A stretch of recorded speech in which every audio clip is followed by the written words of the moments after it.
ఒకడు సోమరిపోతుడు, కష్టపడి పనిచేయడం చేత కాదు.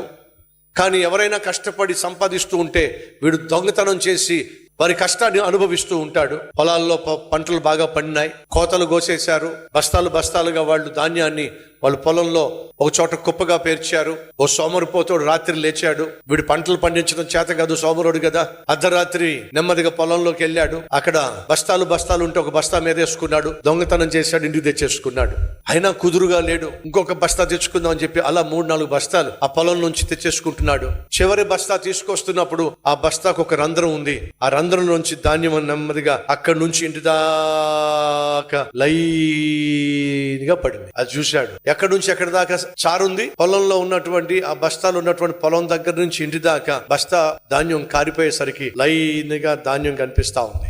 ఇప్పుడు రేపొద్దున పొలానికి అసలు యజమాని వెళ్ళాడు అనుకోండి, 4 బస్తాలు తక్కువైనప్పుడు కనిపిస్తుందా దార? కనిపిస్తుంది. వీడేమైనా తెలివితో కూడా అనుకున్నారా? ఆ దార చూసి అర్రే ఆ పొలం నుంచి మా ఇంటి దాకా దార పడింది కదా. ఏం చేశాడో తెలుసా? చక్కగా ఆ దారిని మట్టితో కప్పేశాడు. పొలం దగ్గర నుంచి ఇంటి దాకా మట్టితో కప్పేసి, ధాన్యాన్ని ఏరడం కష్టం కదండి, ధాన్యాన్ని పొలం నుంచి ఇంటి దాకా ఎత్తడం కష్టం కదా. ఏది ఈజీ చెప్పండి?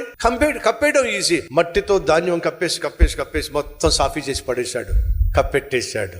ఆహా, ఇంకెవ్వరు నన్ను పట్టుకునే ప్రసక్తి లేదు అనుకుని ఇంట్లో హ్యాపీగా పడుకున్నాడు. ఆ రాత్రి వర్షం పడింది.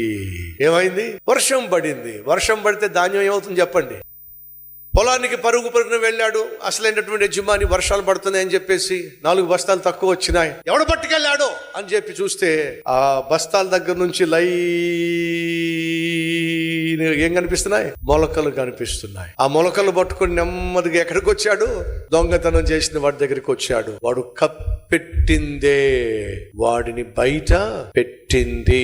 ఎంత తెలివిగా పాపం చేసి దాన్ని కప్పెట్టే ప్రయత్నం చేసినా నీ పాపానికి ఒక తత్వం ఉంది. అదేమిటంటే నిన్ను పట్టుకుంటుంది, పట్టి ఇస్తుంది.